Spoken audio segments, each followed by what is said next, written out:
Hello and welcome back to another episode of the Long Live Rock and Roll podcast. Collating and organising previously released singles into one release, Berry is on Top was Chuck Berry's third studio album.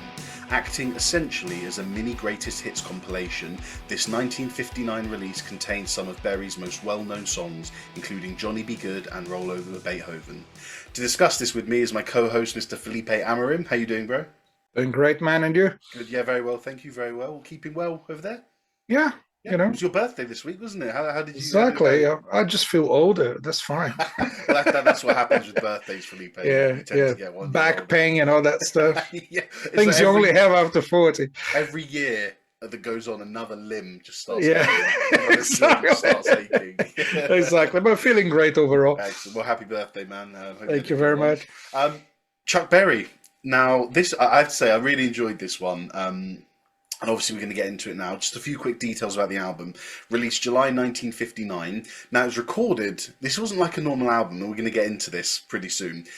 The songs were recorded between 1955 and 1959. The genre is obviously rock and roll. It's just over 30 minutes long, and it was produced on the Chess label, and it was produced by Leonard and Phil Chess. Now, let's talk about the album and why I said it's unusual. This was essentially rock and roll's, maybe even rock's, first ever greatest hits album, wasn't it? Yeah, Because exactly. I think you had before, you had Bill Haley. I can't remember what the album was called. Was it called The Stage Show or something? You had Elvis Presley, who had done compilations, who had put here are songs I've recorded from the last few years. They're all together onto one album. But the difference with this one for Chuck Berry is that these were all singles that did really well. Yeah. So he kind of put them all together. He's like, right, that one worked, this one worked. I got this one from 1955 that put me on the map. I've got this one, which was my late... And he just stuck them all together. And it is essentially rock and roll's first greatest hits album. It is, and it's like all the singles were released from 55 to 59. Yeah. So that was the most prolific phase of his career. It was the best time of his career. He was really on fire and recording hit after hit. So the singles were already successful when he put them together in an album. It was a common thing at the time to put singles together and make an album, because albums were not the main thing for the labels. They were making more money out of singles. The recording industry was kind of a new thing, yet people were still trying to figure out what's the best way of marketing and selling music. And singles were clearly the best or the most profitable option for the label. So they would release singles. And then when you have a certain amount of good singles, you put them together and do an album. And then that has changed in the 60s and 70s, but that was the formula by then. And I think... So it would be normal to have an album with a collection of singles from an artist, but all those singles being hits, it's not that usual. It's not it's not for everyone. If you're Chuck Berry, and then you can have an album with 12 songs and they're all great. Yeah, which is the case. I think part of I agree with most of what you're saying in terms of but I'm saying in the 50s, although albums were made, I think a lot of albums would have a couple of singles on. Yeah. The other stuff would be filler song, what we call filler songs, and new material, because you have to remember, these guys, these rock and rollers, God, how many, Jerry Lee Lewis, Fats Domino, Elvis Presley, Chuck Berry, Little Richard, they were all constantly releasing music in terms of writing and covering new songs. But however, very few of them became hits and became sort of worldwide, countrywide known and successful. Which is why, like I said, most albums in the 50s kind of, you'd have a few hits on and then you stick a couple of fillers, maybe some new songs, another cover here or two. But to just stick all of your famous ones on... There's absolutely no fillers in this album. There isn't. It's one of those. Even the ones that feel like fillers, I don't know, let's say Hey Pedro and Hawaiian Blues, they're still brilliant. Yeah, blues for Hawaiians, isn't it? For Hawaiians, yeah. Yes. They feel like fillers in the sense of they don't follow the structure of the other songs, but when you listen to them, the guitar in Blues for Hawaiians is just stunning. Yeah, it's amazing. It's the only instrumental piece in the album, by the way. It's a really cool song. And yeah, I mean, the thing is, there's not. Although Chuck Berry's a great guitar player, the album's not only about that. So it's really about the songs. It's more about the songs than the Well, guitar. let's talk about songwriting then. Yeah. Go for it. Yeah. Actually, just a little bit of background before that, because we didn't agree on talking about the background of the album, but here we go, Sure. just improvising here. Now, the interesting thing about Chuck Berry's life at the time, because those singles that came way before the album was so successful, he was making tons of money, right. And he was clever with money. He invested the money, and so Little Richard was famous for spending a lot, and Chuck Berry was famous for using his money wisely, and so he in 1958, so just before the album, he launched Chuck Berry Music Inc. So he was one of the first rock and roll songwriters to self-publish. So, wow. Yeah, so that means no one is taking like a big share of your profits when you publish Chess? Your own songs. Well, I don't know if all those songs were published by Chess or if there's an agreement on that, but he was self-publishing at the time, and he invested in a nightclub in his hometown as well. So he put a lot of money into investments, and he was doing really well. So by the moment this album is released, he's already really wealthy, big star in the music industry. So he was literally on top. So the album name, it's very suitable. Like, he was very on good. Top. He very felt good. Like he was the biggest star at the time, and he was. He definitely was, yeah. And this is a big move for a big star. And considering, we've had, you've got to think. We're going to talk about classical music a little bit later. Yeah. Don't turn off anyone who doesn't like classical music. It's not actually about classical music. We've had, a lot of classical music when they were put onto vinyls way back at the end of the 1800s. Yeah. They were greatest hits. But it wasn't a thing to do for traditional, for rock and roll, this new emerging subgenre. For him to be the first one to come out and say, actually, do you know what? I'm good enough that you've already paid me money for 10 of these singles individually. Now you're going to pay me money to hear them all on one vinyl. I think it's just a masterstroke. And whether it was him who did it or Chess, it's just whoever did it was. Exactly. So So again, now considering what you just said, because the album's 59, so he was publishing songs from 58. So some of those songs were probably not into his publishing company. Yeah, right. Yeah, because it's like at the end of it. I was going to talk about some songwriting. Yes, of course. Let's do this. You love lyrics, so I'll hand this over to you. But I just find the whole album just hilarious because it doesn't take itself seriously at all. And you've got the iconic Johnny B. Goode that tells the story of this kid.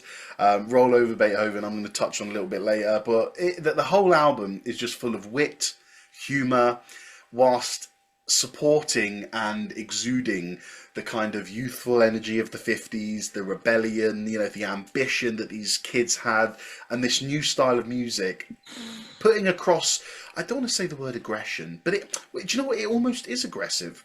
When you say aggressive with music, you think heavy metal, and when you say energetic, you think rock and roll. I feel like there's a little bit of both here. And I don't mean a nasty aggression. It's just some of the way some of those guitar riffs start the song. My God. Well, that's heavy, man. It's like it hits you. And I just feel like it properly encompassed that youthful energy that was going on at the time. So what do you have to say about the lyrics? Well, the lyrics. Okay, here's a question for you. Okay. What do you think is the biggest difference between blues and rock and roll? I'm gonna answer. I think if you've asked me that question, I'm gonna say the lyrics. Yeah. Yeah, but because you can claim it's like the rhythm. Rock and roll's a little bit more straight than blues. Doesn't swing as much, and so it's normally up tempo. Whilst the blues can be up tempo, it can be slow. But if you forget about the musical elements of it and you focus on the lyrics, blues lyrics are always not always, but mostly about sadness, about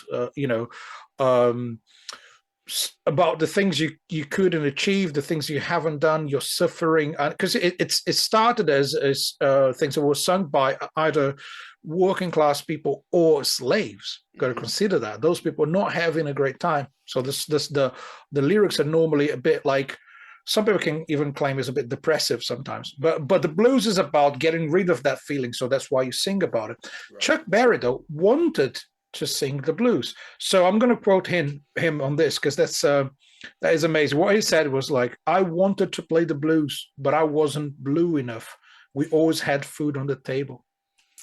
So the whole thing starts like actually I think the historical political moment that brings rock and roll into existence is the Marshall Plan, which was America's plan to fund the rebuild of Europe after war. So after World War II, America was doing well because they didn't have a war in their territory. Think about it. Yep. So apart from Pearl Harbor, everything else happened in Europe and Japan. So basically, America was giving money to the whole of Europe, the allies and the enemies as well. So they were just funding everyone. So that was good for their economy because you have this huge continent that owes you money, and then they were helping these countries to become more industrial, and they could actually buy the American goods. So that's the whole thing. So we're going to rebuild Europe with our money, and we're going to sell our products to European people. So America was becoming the biggest country in the world under the economic point of view.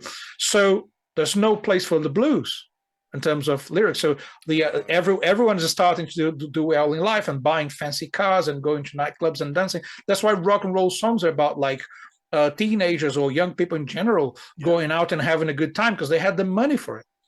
They were not struggling, not struggling as much as the previous generation. So Chuck Berry was like, I'm not going to sing the blues because it wouldn't be true. So he was being true to himself by just singing about his true feelings and singing about being happy, having a good time and enjoying his life, and driving fast cars and going out with girls is all about that. So I think that is one crucial element of songwriting and the whole album. The first song is about that, isn't it? It's like it's entirely about like, I think it's getting late to school because you had a good night, and it's just like not caring too much about the problems in life because you're actually doing well. Johnny B. Goode is another one. We're going to talk about that one later. But yeah, so I think lyrics are the main difference between rock and roll and blues. And also the interesting thing about this album is because rock and roll, so the 50s is the first decade of rock and roll music. So people didn't know how to, how can I put it, how to label an artist. Is this a rock and roll artist? Is this a country artist? Like Jerry Lee Lewis' first hit song was a country song. So, but it's rock and roll the way he plays it. So with Chuck Berry, it's kind of the same. So most of those singles were featured in R&B charts. That's really interesting. For us, this is rock and roll, but for people at the time, that was still R&B. In hindsight, exactly, and it's good that you mentioned that because I had a note here that I'd always you hear the famous Chuck Berry songs, you hear Johnny B. Goode, you hear You Never Can Tell, you hear Roll Over Beethoven. By the way, listeners and viewers, if you go down to your show notes, you will see a dedicated playlist which we've created. We do this for every episode. Every song from the album we're talking about will be on there, and any other song we mention as well, plus some examples so that you can listen along. And when we mention a song, you can listen and see what we're talking about, see whether you agree or disagree. But that will be down in your show notes below there. So click and you'll go to our Spotify. You have your normal standard Chuck Berry rock and roll songs, which are obvious and easy to define and easy to hear and listen. But what I took straight away from the first song, which quite not surprised me or shocked me, but do you know the song Almost Grown? Yeah. First one. I'd never delved into Chuck's roots before, but my God, you can hear the R&B, the rhythm. Oh, yeah. And I was just quite shocked that I did, with an album like that, with a song as famous as Johnny B. Goode on, I thought, wow, there's going to have to be something incredibly rock and rolly to start the album off to match Johnny B. Goode. Not that it's a competition, but you know what I mean. Yeah. But when Almost Grown came on, it was really, really lovely, and I really enjoyed that song because it started me off. As soon as like I said, I was waiting for the energy of Johnny B. Goode to come on, and as soon as Almost Grown came on, I was like, oh, this is lovely. I'm going to sit back and relax. And it kind of set me up for the rest of the album. It was a really great first song. It is, and it's got that Chicago blues swing to it, which is super cool on the drums. And I like the lyrics. There's one point in this song, I think it's at the beginning of the song, that really sums up what I said about the optimistic lyrics at the time. So listen to this. I don't run around with no mob. I got myself a little job. I'm going to buy me a little car, drive my girl in the park. Don't bother us, leave us alone. So it's like we almost grown. So it's it's that like I'm growing up, I'm starting to take responsibility over my own life, but I'm having a good time. But I'm not dealing with those gangsters and stuff like that. So it's really positive, which I think there's a lot of lyrics about like being a gangster is cool, which I really don't like. I'll be honest with you. I'm not like entirely against modern music. I'm not like that kind of old man. I like a lot of modern stuff, but not really into the gangster thing. Like you got to be a gangster because that's cool. Chuck Berry's like, don't go around with those guys. So buy yourself a car, drive your girl around, have a good time, get a good job. Talking about the roots of the music, I mean, as we've said in all of our rock and roll episodes, what have we done? We've done Little Richard, we've done Jerry Lee Lewis, we've done Elvis Presley, Bo Diddley. All of these guys, we know why they're famous in rock and roll because they blended genres. They took elements of gospel, they took elements of R&B, they took elements of the blues. One I was quite shocked at in the Chuck Berry one was the song Anthony Boy, because that's just country. Yeah. Like the little, it's the root, dun, dun, dun, dun, dun, like just going back and forth, up and down the root and the fifth of the bass line. Proper country, twangy guitar, singing like very simple melodies where the lyrics matter more than the passage of the melody. So that, I just have to say that one shocked me, I suppose. I didn't expect such an obvious country song or such an obvious country influence in a Chuck Berry song.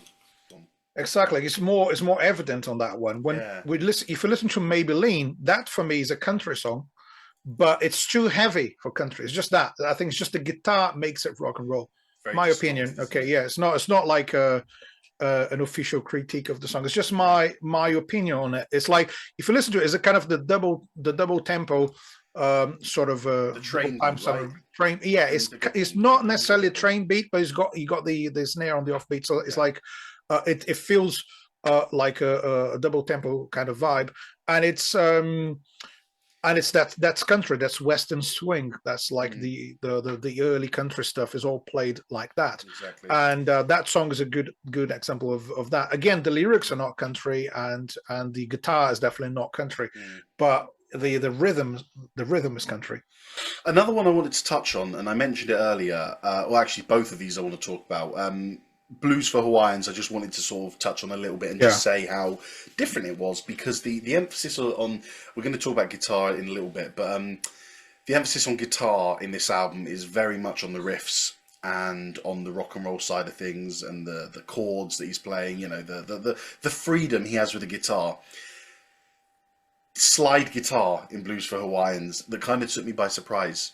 Yeah. And do you know if it's him playing it? I assume it is. I think it's him, yeah. Yeah. I just didn't expect it. It. And I thought that was a nice little twist at the end of the album.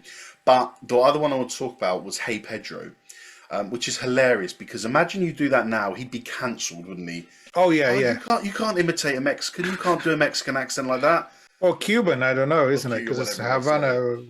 Oh, does he say that? Okay, yeah. I don't know. He does say this, yeah. See, we got to get cancelled as well. There you go. No, but I just thought it was funny because you got to think a few years later, Ennio Morricone is writing the soundtrack to all his spaghetti western movies. Yeah. And I just hear the way that textures and timbres are used in this song. Yeah. But yeah, anyway, I want to move on and talk about the appeal of the album because the reason that this worked so well. And let's talk about guitar first and the speciality of his guitar playing. Now, you've got the iconic riffs and licks like in Johnny B. Goode, which everyone knows. But what I found shocking was how many songs essentially start off the same. There's a formula to it, It's like a like AC/DC, isn't it? Yeah, here's the thing. And there's something like like that, or just a little chromatic move up, and then a little riff played before you descend into when the rest of the band comes in. And you've got this on songs like Carol, Sweet Little Rock and Roller, Little Queenie, Jojo Gunn, Roll Over Beethoven. There's such an obvious formula here. And I thought, looking back on it, listening to the album, so I listened to it first, and it all took me by surprise. And then I listened to it again, and I thought, right, I think the novelty's going to wear off a bit here because I know what to expect from the intro of every song. Yeah. But yeah, every little guitar lick is just different in a tiny little way that you're sat there, in the end, just finding it a little different and waiting, okay, what song is this that I'm on now? And it just goes in, exactly. isn't it? Yeah, you might get confused. Is this Johnny B. Good yet? No, not yet. Carol is a song that's got the same stops as Johnny B. Good as well. There's like starts and stops all the time. Yeah. And it's a formula, you know, when you know something works, you just do it again and again. As long as you change the tempo and you change the lyrics and the melody, it's not the same thing. It's not exactly, it doesn't feel the same in the end. And I think I've heard people criticize it. Oh, you know, every Chuck Berry song starts with that riff. Or not every Chuck Berry song. And if you say that, you haven't listened to enough of his music. But yeah, there's a lot of songs with that riff.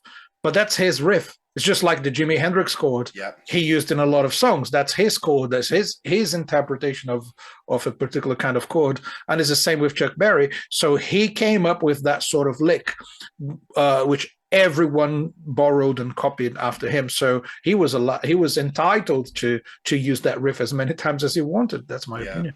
It's exciting, and it generates it does generate a feeling of wondering what's going to happen next, because it's like, okay, right, we're starting the song off the same, but you know, Carol did the lick and then went into here. Little Rock and Rollers did the lick and then went there. You're just wondering when it comes around on like the 5th or 6th song of the album, it doesn't get boring. You're not sat there saying, "Oh, another lick." You're just kind of like, okay, what's going to come after this lick? And it's really interesting. The distorted guitar in Maybellene, that's quite significant, because Maybellene was written in 1955, and you can hear it because it does sound quite underproduced compared to the other songs. Yeah. But that distorted guitar, like that electric sound, must have been very pioneering at that time, sort of forwarding and innovating the electric distorted guitar. It sounds a lot like the guitar sounds we have in the 70s. So you can even claim he was 20 years ahead of the game, you know. So really, I like really great guitar tone, and it's not much to it. It's just distortion, isn't it? It's not like a ton of effects and stuff like that. Now, we touched on it a bit already, but the other thing that this appealed to was the youth of the 50s. You mentioned you had that great little section where you were talking about World War II and the impact that had on society and the youth after it. The only thing I really wanted to add to that is, you know, it really did resonate with the teenagers of the era, and because of what had happened and how I think the war, and I think the ending of the war, must really have freed up a lot of people's minds, especially let's say you're, I don't know, let's say you're 20 when the war begins, okay, and you've gone through, you know, we know what parents and generally society was like back in the 20s. It was always do as your parents say. You must lead the life that your parents set up for you. I think the war must have had an effect on people where little 20-year-olds come back from the war, or the war ends, and they said, you know what, life's too short. And I'm massively generalizing here. I have no idea if that's what people thought. But you mentioned the reason that America was so prosperous and happy in the 50s. And I think mentally something must have happened as well, because teenagers wanted to break out of what they were used to. They wanted to break out of the societal norms. They didn't want to listen to what their parents had to say all the time. They didn't want to have to just go with the plan that was given to them. And I think this album just does a wonderful job of capturing the spirit of rebellion, the youthful energy, the ambition that these teenagers had, without being so oppressive, because the lyrics are witty and funny and humorous. Exactly. I think there's a lot of humor in it, isn't it? It's like he's never too serious about anything. It's just, you know, it's like, let's have a good time. So that's why people need to listen back to that kind of music with considering the context of the time, you know. So some things that someone put in lyrics or some instrumental ideas, you might think, well, that doesn't resonate with me, but do you understand what's going on there? Like, do you understand how the world was at the time? And I think he captured the spirit of the time really well, without how can I put it? He captured the spirit of the time, but it's still worth listening to in this day and age, which is amazing. Oh yeah, it's not limited to the time. No, it's not limited to the time. That's it. Cool. Right, what we're gonna do now is Felipe's gonna talk about song, and I'm gonna talk about song. Just little aspects of it that we thought was really interesting, and why we think these songs make this album. So Felipe, go ahead. You're gonna talk about the obvious song to do. Talk about Mr. Johnny B. Goode. Johnny B. Goode. Who was Johnny? Do you know who Johnny was? I don't know. Yeah, he had a piano player in his band who doesn't play in this song, funny or not, because he's got like 2 or 3 piano players in the album, and there's a lot of different musicians in the album because the singles were recorded at different times. Yeah.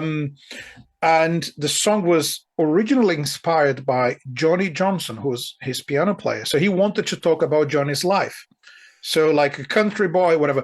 But he said that the song became more and more about himself. That's why it's not a piano player, it's a guitar player. In the end, it became like an autobiographic song. But it started about Johnny, so that's why it's called Johnny, Johnny B. Goode. So, and the rest of the name, the surname Goode, is because Chuck Berry's childhood home was in a street called Goode Avenue in St. Louis. So so the Goode comes from that, and Johnny from the piano player, but the song is about himself. And he said, that's an interesting point about it. We talked about how much Elvis managed to break the barrier between white and black audiences, which in America was still kind of a thing. If you're a black person, you got to listen to this. If you're a white person, you got to listen to that. Chuck Berry was really aware of that a lot of white kids were listening to his music, and he didn't want to be like a black singer singing for black audiences. He wanted to sing for everyone. So his music is not about that. He didn't want that sort of division. So he initially wrote the song as a colored boy called Johnny B. Goode. And then he said, wait a minute, I'm going to change that to country boy. Because that could be anyone. Yeah. So basically, he's talking about a boy who was born in a really humble house, and he starts to play the guitar. His mom recognizes the talent in him, and everyone knows he's a great guitar player, and someday his name is going to be in the lights. That is a beautiful story. And he made it for everyone. Anyone could be Johnny. So that's the story. It's not him, doesn't have his name on it. So it's a generic name in a certain way. Anyone can be Johnny. And it's a country boy. Anyone could be that country boy or girl. So anyone could be that person. So it's such a great story in itself. Yeah. And that's the lyric side of it. So someone who is talented. And I love the lyrics when it says at the beginning, so there stood a log cabin made of earth and wood, where lived a country boy named Johnny B. Goode, who never ever learned to read or write so well, but he could play the guitar just like ringing a bell. So imagine he didn't have access to great education, but he had a music talent. So that's such a cool story, right? And I think it resonates with everyone. And what I like about it is like he sings it so fast that you need to pay attention to the lyrics if you want to understand what's going on. Like he tells like the whole life of this boy in 2.5 minutes, or I don't know how long the song is, but like it's a short song, and he just tells the story really quickly and proceeds to play the guitar solos. And that's the best guitar solos in the album. So that is really a song where he's showing off as a guitar player. But I believe it makes perfect sense because it's a song about a guitar player. Yeah. So everything's got content. Yeah, exactly. So I'm really good on guitar. Check it out. That's why I've made it. So I really like that.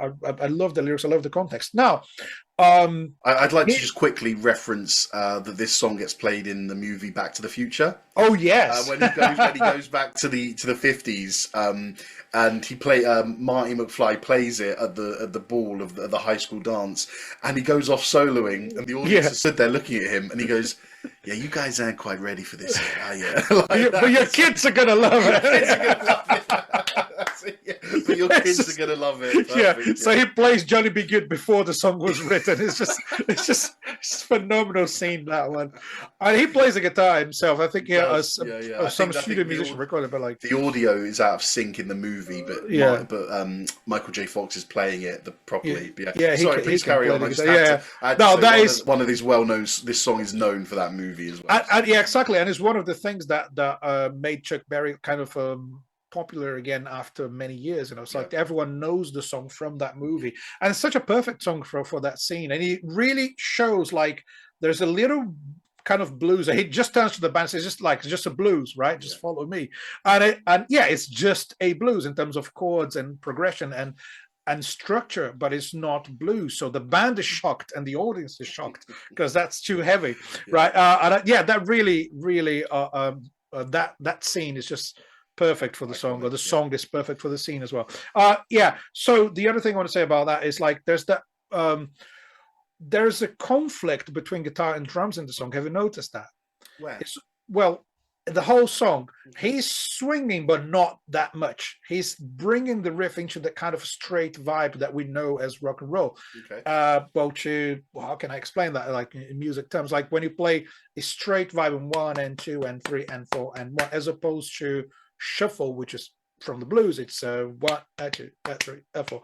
The drum beat, it leans more towards the shuffle feel, and the guitar, in my opinion, is a bit more straight. Okay. So when you listen to it, you have kind of a straight guitar with a swung drum beat underneath. Nice. It's like, it is like, how does that work? I don't know. It just works.